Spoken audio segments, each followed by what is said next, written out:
person where, you know, if you want something, you go and get it. It's up to you. What was the limiting barrier, I think, at the start? Yeah, to like mental health and stuff like that, because, you know, I'm a big advocate for that, and it's a big.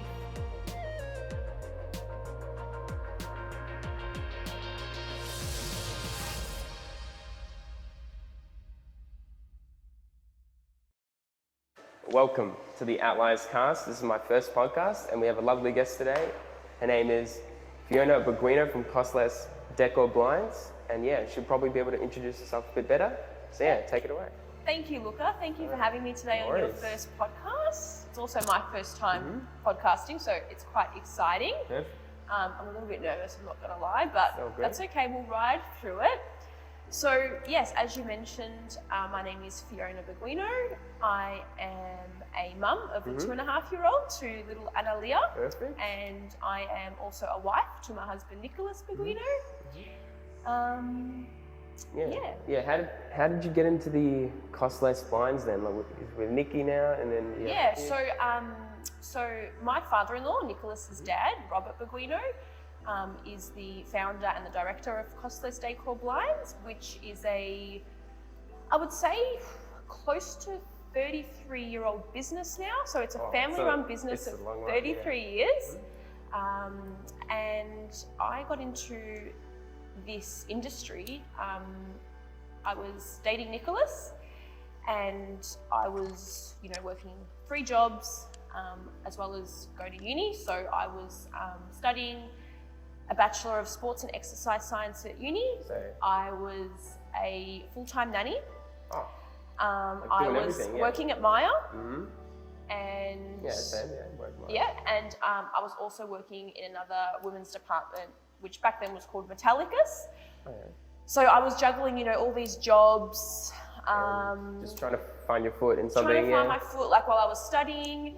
And, you know, Nicholas used to always like come and pick me up from work, and, you know, sometimes he would see me engaging with customers at Maya, and, you know, he said to me, he's like, babe, you're doing so much and you're so good at what you do. I see you talking to people. He's like, I think you should come and work for us and see how you like, you know, being a rep on the road. He goes, you're a really good people's person.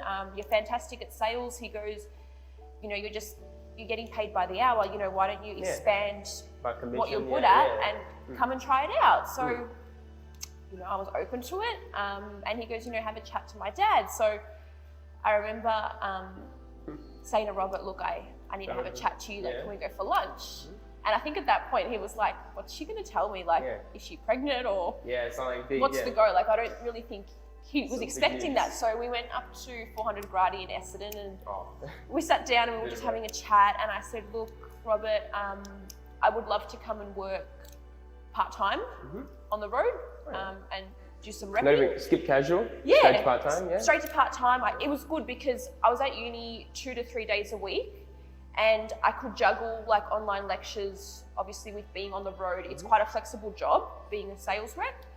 So it worked out really good. So I remember just, you know, getting trained up and then just getting out there and going for it. And I loved it. Like my first 2 weeks, I think I worked 3 days each week, and I pretty much got, without sounding cocky, every job I went to. Every job, you got it. So it was really exciting. I loved it. I loved, you know, talking to people one-on-one. I learned a lot about products, and that's where it started. And you're just like, I love this. This is what I'm going to do. Yeah, and ever since, I really love what I do. And I always say, you know, when you love what you do, you're not really working. It just feels like another day of, I love this. You know, I'm talking to people. I'm learning about products. And you continue to learn in the job. You know, you're going into people's homes. You're gaining trust one-on-one. Experience, networking, Networking, styling their homes. You know, finishing their windows. So, yeah, it's really good, and it's a really good path that I took. I did end up finishing my degree in sports science, so I wrapped that up. And then the next part that I was meant to do.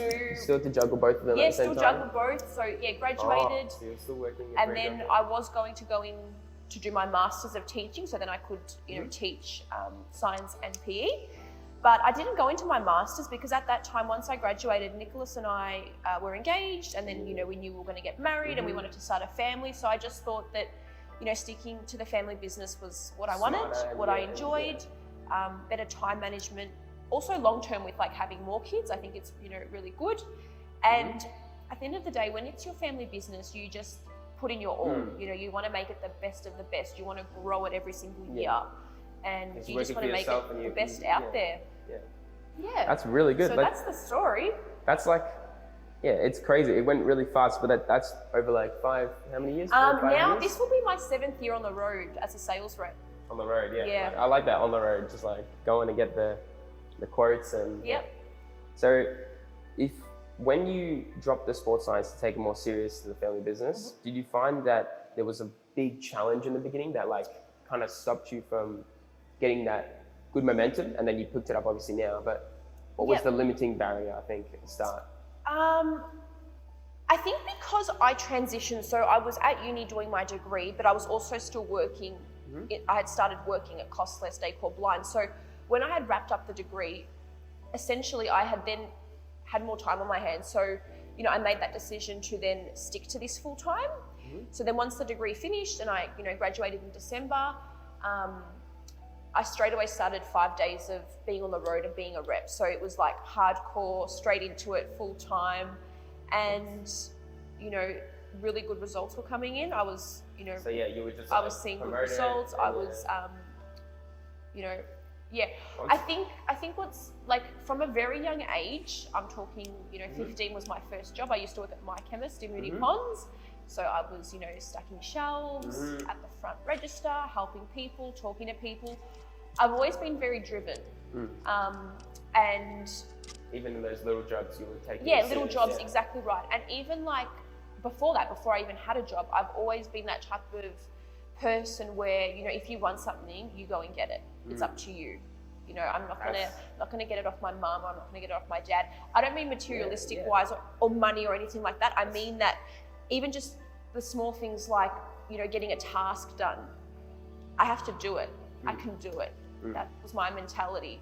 So I sort of dragged that through, you know, with work and taking on extra shifts when it was like, you know, at the chemist or like at Maya or wherever it was. Like the more I could do, not just the better for me, but I can do it. I can keep going. I've got to keep going.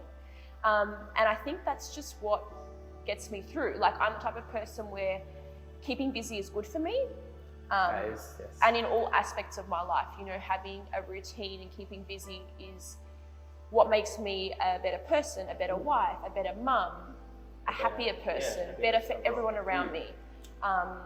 So that's that. That is literally like speaking so much to me, because I'm going through that stage now where I know that I'm made for something bigger and I need to work hard and get it. Go and get it myself. No one's going to just plop it on my table for me. That's right.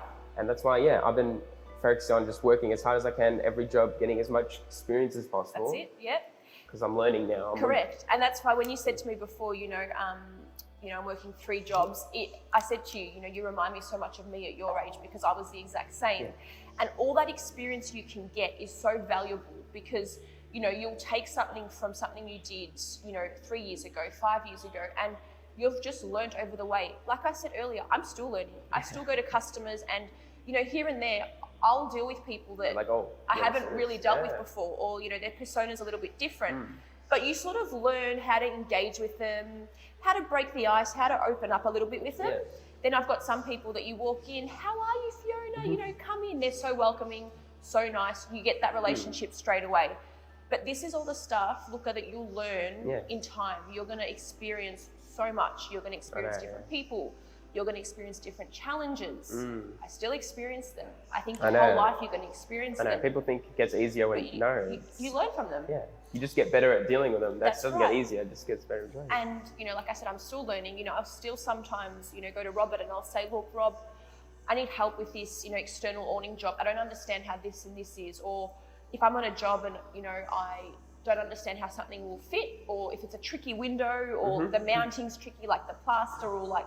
Well, so you have to do it yourself. You don't. No one else does I thought you were selling the blinds. So you Yeah, do the, so I actually do the measuring. So I go out, I measure up the windows, I show the samples, I talk them through, I explain how everything's going to sit on the windows. Yeah. There's some that I go to and I'm like, this is a tricky one, and I will pull out my phone and I'll FaceTime Robert and I'll say, look, can you help me? Quickly in the corner, you're like, you're like, please don't let them see you unprofessional, but yeah. Or even like, even sometimes it's fine. Like I don't even have to go in the corner. I'll be like, look, I'm just going to speak to my boss for some advice. I just want to show him this window and just see, how he thinks that, the curtain will be fixed onto the wall or mounted or whatever it is, for example.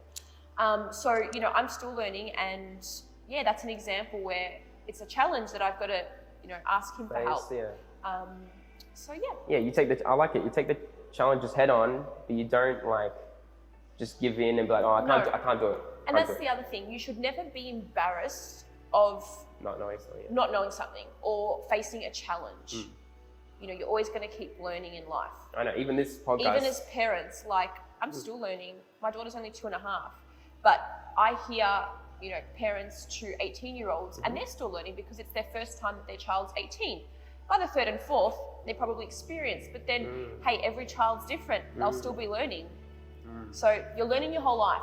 I know. That's what life's about. I've been told that by everyone I know, my dad, everyone. Exactly. It's the lifelong learning, but it's good. It keeps me entertained at least. Like I want to learn all the time. I want to be learning about new stuff. I want to get better at just living, And also, like sometimes, hearing how people do things and you learn from it is a way that you can also take that on board, and then, you might tweak it a little bit, do your own thing. Everyone does things differently. Yeah, different systems. But you can also learn those systems and take on board your own approach. And then one day people will be looking up to you, like your siblings, for instance, they'll probably be looking up to you now and thinking, hey, like he does this, I want to do this. Especially with siblings. They always look up and they want to be that person. Yeah. My brother is like he's turning into a carbon copy of me nearly. Like not the same, but he's picking up all my attitudes, like I love to work all the time. I love to get up to the gym. Now he's training. He's literally like... Because you're the oldest sibling, yeah, I'm the oldest. So he's the middle, and I love that he's inspired by me, I think, because it's awesome. It helps him not become like his friends. I knew I could tell him becoming like his friends a little bit, and I'm like, nah, spend some time with me. And I think like being an older sibling, because I'm an older sibling, responsibility. I think from a young age, like you just want to be that best version of yourself for them. It's just imprinted in us, like, that they're looking up to you. Like I remember my sister, even like from when we were really little, I would be like, I don't know, say 15 and I'd dress up and then I'd put high heels on and then she would want to do the same. So if she wants to copy physically like my appearance and how I'm dressing, what are the internal things that she copies that she sees off me? So, that was something where I was like, oh, like, she's looking up to me and wants to be like me, and I always wanted to be that best example and lead her by example, and I still do. She's a very mature young adult herself and very driven as well.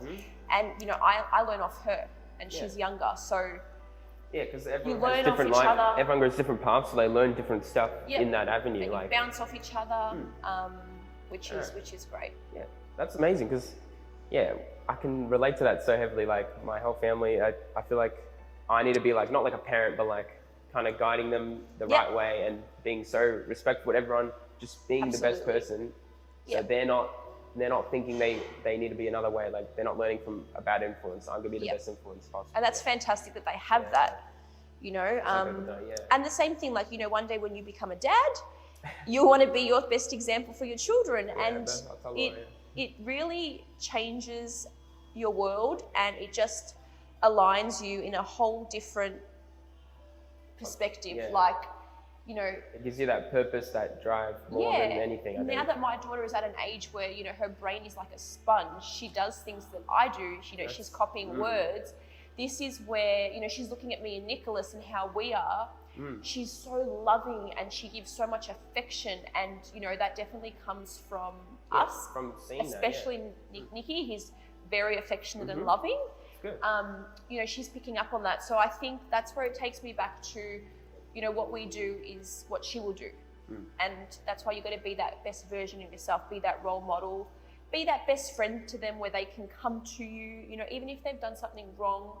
You don't want to just punish them and, say, No, wrong. You want to explain Yeah. that you can't do that. You know, if you do that, you need to tell mummy that you've made a mistake, so they can come to you. Yeah. But again, that all comes down to learning. I'm still learning, you know, all and these some things. kids are like, they don't want to do that. They want to. So some kids, they want to handle it themselves, or it's better for them to handle it themselves than ask, because they'll learn better by the hard way. I feel like. That's right. And you know, I was very lucky. I had my dad passed away. Really sadly 2 years ago, and I'm going to try not to cry, but he was my best role model in life. He was my rock. He taught me everything from, you know, speaking and being a people's person, to respect, to drive, to, you know, at times being a bit hardcore, but, you know, being a bit tough in a way of building resilience and, you know, voicing your opinion and, you know, thinking before you speak and being a nice person. So who I am today and how I've been shaped, you know, does come down to my mum and dad. And they've played a big role in the person that I am today, as well as my sister. But yeah, it definitely goes a long way. But when you've got amazing parents to look up to, that are, you know, driven, that are, you know, when you achieve things, they're your biggest fan, they're your biggest supporter. They recognize you, they lift you up, even if it's the smallest things. You know, they're super proud. You just feel like that little kid again, and you've just done the best thing in the world. You know, I would sometimes have a day where I've sold 5 jobs back to back, and you know, I give my dad a call. Dad, I had a great day. You know, got 5 out of 5 jobs today, and you know, he made me feel like that's the best thing in the world. You know, even still to today, it's my 7th year on the road repping. I'll call Robert and I'll be like, "Hey, Papa, I had the best day. You know, I got 4 out of 4 jobs, or you know, sold a really big job, just sealed a deal." And he's like, "That's awesome." And you know, I've still got that excitement and that drive, and I think that's what gets me to where I am, because A, I love what I do, and B, it's all about keeping that excitement real in everything you do in life. You've got to, right? You got to do that. It's when you're not excited at what you do, you'll never do it the best you want. Like people say, like, "Oh, just do whatever makes money." Like if you're not doing what you enjoy, you are not going to make enough money anyway. So you're not going to go as hard as you can anyway. Yeah, and funny enough, like, you know, I always say that, you know, you wake up in the morning, you get yourself ready, you dress nice. How you set your appearance for the day and how your energy is how your day will be. So, you know, I've had days where I've just felt really shitty and crap. And, you know, after I lost my dad and my mother-in-law, there was a period where I didn't have that oomph and that motivation. And I could tell, like, you know, my sales were a bit declined at that point. And then the moment that I picked up that energy again and, you know, started to, you know, find my feet and my momentum and my, you know, energy was coming back and my motivation, it all changed again. And it's fine, because in life we will have these periods where we're going to feel a bit down. We can't feel up here all the time. We can't. We're human. It's not possible. It's not possible. It's not here. Yeah, you will plateau. We're emotional, social creatures. So absolutely. We can't, we're but not robots. My point of this topic is pick yourself up. Every day is a new day. Not every day means a bad season, a bad year, a bad life. We will have bad days, but the next day we start again. So it's how you set your day up, which is really important. That is so motivating. Like, I understand that so much, because I know people my age and younger will see that and be like, "Oh, the hard things are going to get me, they're going to make me, I can't do this." Because don't use it as an excuse to not be able to do better. Correct. Use it as the motivation to push through it. Even though you went through the adversity, you know that you're going to go over it, and then next time something bad happens, you're like, "I went through this before." It's not going to not affect you, but you'll be able to just know, "I can get through this." Correct. And that's the key. Like, you know, I feel like this isn't spoken about enough in the younger generations. We're going to go a bit off topic now to like mental health and stuff like that, because you know, I'm a big advocate for that, and it's a big thing in like teenagers, young adults, middle-aged, even late adulthood. Mental health is a huge thing, and I feel like these days it's so much easier for people to give up, because you know, they're unsure. They just think, "I'm not feeling good, I feel a bit of anxiety, or I feel a little bit depressed, oh, it's all over, whatever, like there's no point for me." There's point, because you will get out of this and you know, you will see that you'll smell the roses again, you're going to be okay, you're going to find your step, and then you'll look back and you'll be like, "Oh, I was so upset and I wasted so much time thinking I couldn't get out of it." but you can. And again, it's going to happen again and again, but you will be okay. You will get out of it. That topic is really hits home, because I know that, like, I've seen my friends and seen people that have dealt with those just not feeling good about themselves, and I told them, like, why are you trying to think about something that's going to make you not do better? Just do whatever you do. Go to the gym, wake up, do your normal routine regardless of how bad you're feeling, and trust me, you'll feel better. If you distract yourself with productive things. Absolutely. It comes down to that. Yeah, everything 100%. that you were sad about will turn into something productive and positive for Absolutely. And you know, there is always help out there as well. Again, something that's not spoken about. You know, there is counsellors, there is psychologists, you can go speak to your GP. But again, another thing, like you said, gym, going on walks, keeping busy. One thing that helps me a lot, and I've been doing this, is I like to plan. My little system is, a lot of people plan for their week, and that's great. Like, I'll plan for my week with my jobs and my customers, but when I go to bed at night, I pull out my phone and I will write down things to do, and on that list is for the next day only. So I'll structure myself out. So I'll be like, you know, wake up, get ready for work, have my coffee, whether I'm doing drop off that morning or Nicholas's, for Annalie to go to childcare. Then I'll have like a bracket of work, then I'll go to the office and do some paperwork, then I might go back out on the road, then I'll finish, I'll go to the gym, get my gym session done, go home or go to the supermarket, get dinner ready, you know, then it's bath, bedtime routine, all that sort of stuff. But at least I've got my structure and I know what I'm doing that next day. So that's something that's really helped me. Sometimes when you're not feeling 100%, you know, organising your whole week or organising, for instance, your goals for the next 3 months seems so hard. So try keep it small and minimal, which, is good. You might even want to plan, you know, 3 days in advance, but I like to do day by day. Like I said, I know my schedule for the week with work, but I like to plan what I have to do when I'm going to go to the gym. If I don't go to the gym, am I going to go for a walk, move around? All that is important. You have a flexible, like, to-do list basically for every day. Yep, and then that's right. That's really good, because it kind of, like, even if you're upset that day, you wake up, you're like, oh, I can't be bothered to go to the gym. No, I wrote down I have to go to the gym. Correct. I'm going to the gym. That's I wrote down I have to go for the drop-off. I'm going to drop off. I've got to do that. And it helps. And I'm a very visual person, so I'm always writing things down, or I've got like an old school diary that I still write in, and then I've got my Google diary on my phone. So I'm always looking at things, even when it comes to like structure and organization at work. So I have like my whiteboard list of, you know, who I've got to chase up, what I've got to do, jobs I've got to order, invoices I've got to write up, quoting schedules, all that sort of stuff. It's in front of me, I look at it, and I do it. So I find that when I'm looking at things, I do it better. Do you have like a checkbox next to it? That's right, Something like that too, in my room, Yeah, it's just easier. I've always been that way, even like with learning and studying. I'm a really visual person, so, you know, I highlight a lot, I use a lot of colours. It just helps me. So that's a good tip for people, especially younger people or even older people that, you know, want to pick up their organisation game. It's a good one. Yeah, because then if they're feeling like they're kind of lost. I know a lot of young people get distracted easily this generation. Even me, I've had that trouble. And I know now they have a system like this. Even if they're distracted, their phone won't be involved because they have it all written down. Correct. Boom, and then they got the task. Like even in my kitchen, I have a whiteboard where I've got like what I'm going to cook each night. So that way, like when I leave the gym on like a whatever every party, whatever night it is, you know, I leave the gym and I need to go to the supermarket. I know what I need to run in and get. I know what I'm cooking, or I know what I need to defrost. So I'm sort of all planned out where I know everything, because, you know, when you're working practically full time, you know, you've got a 2.5-year-old, you're running around, you want to fit in all these other little things. It's full on, and your mind is sometimes so go. I just like getting into the supermarket, getting what I need, and just getting out. Yeah. That's what you don't want to be there for. It's not like a tourist attraction, the supermarket. You want to be. No, definitely not. It's an in and out, get your food, feed, and then. And that's it. Get the rest of your day.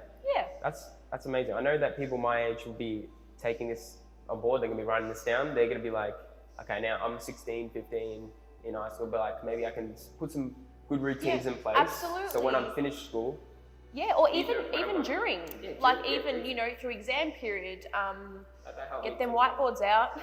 Yeah, whiteboards. Get your assignments, your exams Yeah. all booked in. It really is key. Structure is everything, and organisation, and it will help so much.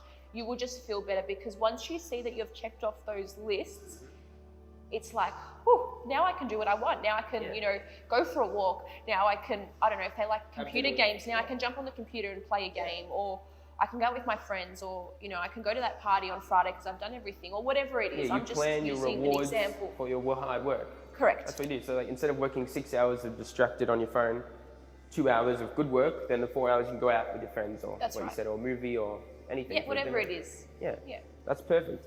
Maybe we'll move to the next.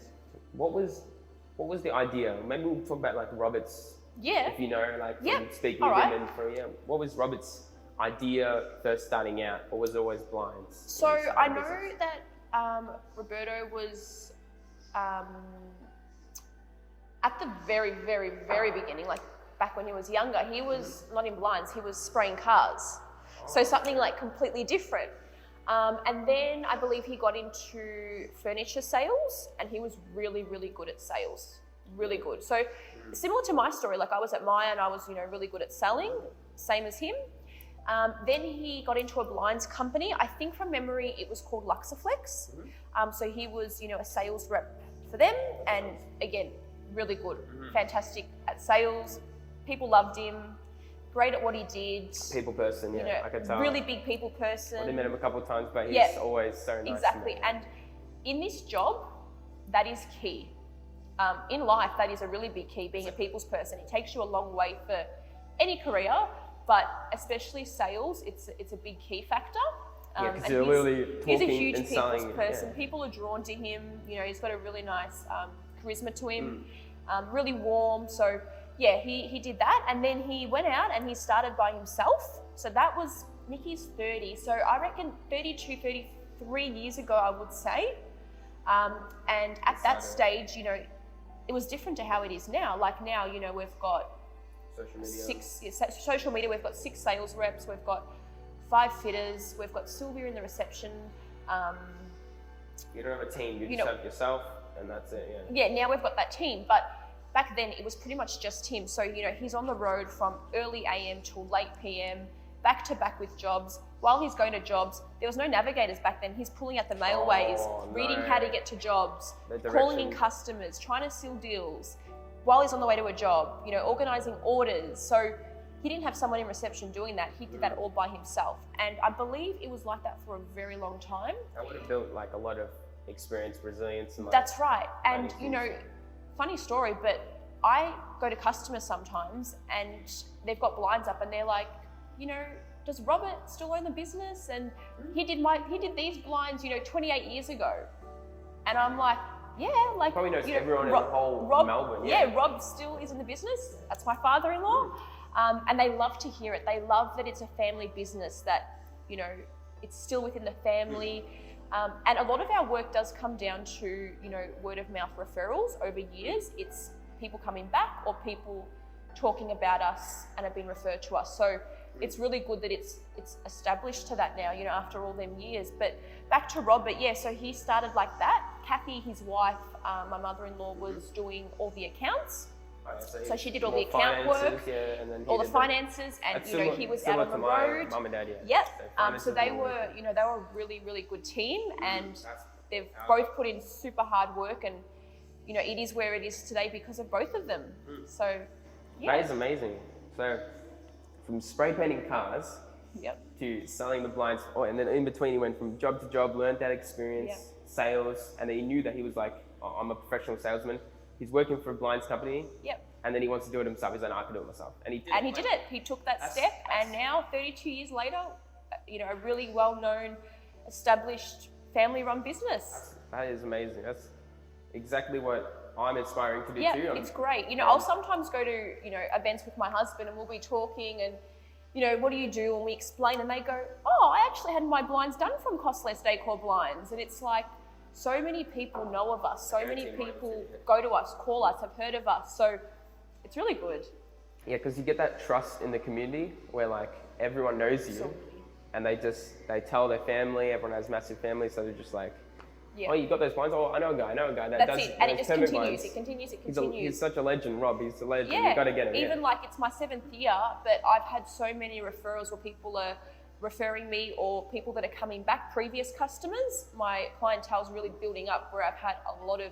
Last year, I've noticed a lot where people, hi Fiona, you know, you did blinds for me back in 2016. Can you come out? I want this done now. I want to add curtains. And it's such a nice feeling that they've come back to you, obviously because they're so happy. They were happy with their product, and you know, they were satisfied with the whole process. So it goes a really long way. That's good. Like, I want to be like getting to that level and learn how to be respected by everyone and have people just talk about you. Oh, so you're it's just fantastic. working, and then people talk about you, and then your whole business is growing. I go to a lot of jobs, and you know, they still ask about Robert, and yeah, you know, after all these years, you know, he did my blinds, or how's Robbie? And it's so lovely. It's good. It's good. That is perfect. That's what you want when you do a family business. You want everyone to know you. You want to be like not the face of it, but like. Well, he is. He's the face of Cost Less Décor Blinds. You know, his networking is huge. Yeah. Over like, how does he know? I could ask. Robert, he's 62. Yeah, so he's been networking for that time. Yep. He's lived here, obviously. Yep. So he's just been. So yeah, he was knows born in everyone. Spain, in Madrid, Born in Spain, yeah. and he migrated here. I don't know what age. Probably young. Or I think very young. I think I'd say Similar to my between grandma's. like 5 and 10. I just to guess. And yeah, so you know, he came out with his parents, and yeah, and then you know, he's, like I said, you know, started spraying cars, and then went into, you know, different sales jobs, and then went out on his own, and he is where he is today. And Perfect. then, you know, Nicholas and I are in the business now. Amazing So story now. Now you've joined up. Yeah. Segue to that. How did you decide to get into the business when you were? Yep. So like I said, I was studying at uni. So I For sports science. for sports exercise and sports science. So I started dating Nicholas in 2014. We went to school together. Oh, So we were friends at high school. Nothing ever happened. We were just friends. Yeah, friends. And then later on, you know, we connected, and The rest is history. The rest is history. So yeah, we started dating, and like he approached me when he saw that I was working so hard at Myer and I was so good at what I did, and that's when he said, look, you know, I think you should come out and work for us. Speak to Dad, you know, I'm sure he'd be more than happy, and that's how that sort of migrated. And it was a really one of the best decisions I've made, I think, because like I said, I love what I do. I love talking to people. I just enjoy it. That's amazing. I love what I sell. I love when people are happy and fulfilled, no matter what it is. But when it's me selling my products, and you know, I'm changing their home for the better, it is really nice. And blinds don't go anywhere. Like they're always going to be there. around. These Houses blinds will be always for be 20 getting years. built. Yeah. So yeah, it's an industry that will always be there. So yeah, that's how I worked my way in. And Nicholas was also, he started repping, I think when he was like 19. So he's been doing it for a long time as well. Around my age, yeah. So. And then yeah, same thing with him. Like, you know, a lot of his dad's previous customers, obviously Robert doesn't go out on the road now, like he's does the other stuff. Here and there he may go out because some people want him to go out, you know, but a lot of his previous clients that do call, he'll send Nicholas or I there. They just like that, you know, we're the kids and we're continuing that. So continuing the family business and actually building it to another next step, basically. And like, you know, like we're always together. Like, you know, some people ask me, how do you work with your husband? Like, don't you just get sick of seeing him all the time? Like, don't you fight? And it's like, we don't actually, because we're doing our own thing. Like, you know, we're out doing our own jobs. Sometimes we've got a bracket where we'll go out and have a nice lunch together. So it's very flexible, so we can, you know, do things how we want. A lot of the time, you know, we're in the office, but we're in separate offices. So I'm doing my thing, he's doing his thing. We're just too busy. But yeah, we do see each other. We're together every single day. That's good then. So and it's the same with Robert. You know, we see him as well every day. Yeah. But like, we're all in our own offices. You're all involved in it. It's not like you're at different locations around the world. No, we're all together. Local. Perfect. So what's a favorite story then? As you were working, maybe in your beginnings or near the middle, what was that like a favorite? funny story? funny, maybe a crazy experience? Maybe, There's been a few. maybe some crazy customers, yeah. Yeah, like let's just say every human unique is customers. unique Yes, and different. yes. So I go into people's homes, I see a lot of stuff. Everyone lives a different way. Everyone's tidiness is different. Everyone's hygiene is different. You see a lot. 98% of the time, it's what we classify as normal. Yeah, normal, clean, you know, all that. I won't go into those stories, but there was one story. So just to let you know, this part of the podcast was cut because for reasons I am not allowed to disclose. So yeah, we're just gonna get back to it, and then we'll cut back to where we left off after the story. But yeah, maybe something I believe about business that might not be true. So let me think. Maybe when you're working, how do you plan your meetings? Do you just like talk to people and then they want to meet? Do you mean like when I go into their homes to do a quote? Yeah, for a quote, yeah. Yep. So what happens is they'll come through. So our server, so whether it's like, for instance, Luca, Essendon is after roller blinds with your number. So then I will call you once I say that straight away. And I'll be like, hey, Luca, it's Fiona from Cost Less Décor Blinds. Just getting in touch regarding a quote you're wanting on roller blinds. You know, when's a good day and time for me to come out? What's your schedule like? And then you'll be like, hi, Fiona, look, I'm happy for you to come out tomorrow at this time if you're free, and whatever day or time it is. I go out, so then I'll bring my samples out to you, and then we'll just talk through, you know, what windows you're wanting measured. I'll go through the samples. I'll explain how they're going to sit, how the roller blind, you know, works up and down, block out whatever roller blind it is you want. You might want a see-through one, whatever it is. It's a full explanation of everything. Yeah, explain everything. Then generally I will give you either the quote on the spot, or I will go back to my office at the end of the day, quote up and send it through. And then once they accept the quote, you know, we get an invoice organized and we will get it into production. And then once it's in from the factory, our fitter will then call you up and we'll say, you know, hi Luca, your blinds are ready. We'll come out and install them. Let us know a day and time that works for you. And then the process is done.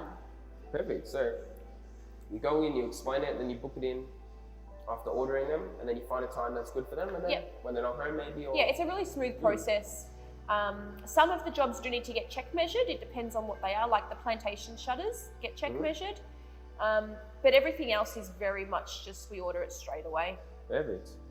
No, but it seems like you've got very good business systems. That's why I want to learn, like how a business works, and how they, as soon as they get an order or a quote or with their client, how does that turn into the actual product getting made? How does it turn into them having the product? And like that whole process is... That's right. So I think once the process is smooth and, you know, it's efficient, customers like that. So, you know, if I go out and I get the quote to them straight away, they like that efficiency. Yeah. Then, you know, we get the invoice going, we get it ordered and it's in production, and then they get that call, ready for install, done. So when things are smoothly run, it's better for everyone. Better for staff, better for customers. It all just runs more smoother, which is essentially what you want with anything. Because they see the value in that. They call you up, they're like, when you blinds, okay, we're coming to measure it now, boom, boom, boom. And then I would love that too. Anyone would love it. That's with anything. That's right. Yeah. Well, thank you. Yeah, this has been amazing. I don't know. Do you have any questions for me, maybe, or? And this. And I put you on the spot. Should I ask you questions? Do you know what you want to do for the rest of your life? That's a big question. And I ask this because someone asked me at your age, and I just want to know what your answer is. I know that what I want to do for the rest of my life is to work as hard as possible in a field that I love, and basically, just see what my potential is in the world. Like, I don't know. I don't think there's no point in me waiting around watching TV. I might as well just do something every day, hook everything in, keep as busy as possible, build that strength, build that discipline in work, and you still have your relaxed time, but like... Yeah, absolutely. But that's a perfect answer, because the balance. The question should be, the answer at 19 should be, no, I don't know what I want to do. Because at 19, when you've just finished school, you know, do you know? No. But what you said was You brilliant. have a dream, but you don't You know want to what you're gonna enjoy do. what you do, and you want to love what you do. Because like I said, when you love what you do, you're not working. It just feels like a luxury that you're good at, that you'll keep doing. So It feels like you were made to you're do going to go this. to good places. Thank you so much. You've got great motivation and great people skills, and you're such a young person who has great skills already. I'd love to see in 10 years where you're going to be. Thank you so So much. I look forward to that. Thank you. My Thank you pleasure. for coming today. No worries, Luca. I hope Thanks the for rest having of me. your day. No worries. It's been amazing, this podcast. I feel like first one, but I'm gonna now. First of many. First of many, and I'm so happy because I love doing this because it's putting me out of my comfort zone. Absolutely, and that's what it's all about. You want to jump out of that comfort zone. Sometimes you've got to be thrown in the deep end To actually learn. To actually learn. I know, That's like the truth. that's like I was No nervous, but point now I'm going into it, Just and now be, wrapped up in cotton wool and just doing the basics in life. You've got to get out there. yeah, you have to be on. I think it's called like being on your edge. Like if you're constantly Absolutely. living like a bit off your limit, you're pushing it, and then Yeah. you get better and better. And 10 years ago, I was your age, and the growth and the experience I've had since then is like, wow, like all these events have happened, all these obstacles I've faced, a lot of trauma has happened. And, That's why it makes you I'm stronger. still, I wouldn't say I've got through it because, I'm still grieving really hard and I'm still trying to get through it, but I'm doing my best. And the other thing that I live by is just one day at a time. One day at a time. Focus on doing good and being your best version That is every amazing. single day. One day at a time. We're all going to get there. I love that because I've been trying to do that too. Focus on the present. That's it. That's how Sometimes I we recommend. focus too far ahead and it can create anxieties and fear and setbacks. That's what anxiety is. Fear So of the future. again, that's why Events. when I plan, I plan, obviously like some things I need to plan for the week, like cooking and my jobs and stuff. But Then forget for my about it. tasks, my main daily tasks, I plan for that next day and I give that day my all and everything I've got and get through that. We go to sleep, we start again. Every day's a new day. The sun goes down, the sun comes up. We do it all again. Yeah, and it's like, you've done the day. Okay, I did all this work today. Forget about that day. It's over now. That's it. It doesn't exist anymore. New day. Let's get the work done. That's Cool. it. And just keep going. That's it. Good stuff. You've got what it takes. Thank you. All right. Yeah. All right. And See you guys. Thank you for watching the OutliersCast. If you want to find Fiona and you need any blinds, Absolutely. That's another thing I wanted to say. So if anyone on here that's watching does come to Cost Less Décor Yeah. Blinds and needs any window furnishings, internal or external, you can get in touch better. by visiting our website at www.cldb.com.au or giving us a call at 93790123. You can ask for me. We have a lot of reps, so if you don't want to ask for me in particular, you just want a rep to come out, just to send through an inquiry. And also do mention podcast 20 for 20% off your quote as well. Perfect. So we're going to do that as well for that people that are sounds good. watching. Yeah. All right. Thank you. Yeah, that's perfect. Yeah, and this will all be in the description below as well Yep. for YouTube and other platforms. Perfect. So And you we can don't- put our Yeah, we're also on links. Facebook and Instagram, Oh, yeah, perfect. but I'll put all that in the description. Yeah, this should be in the for you. description, so it's easier. Just click. Do you have a link tree or? Yep, so Yeah, we can put all that perfect. through. Yeah. No worries. Sounds All good. right, see you Have a later. See ya. Have a good day. Okay, done.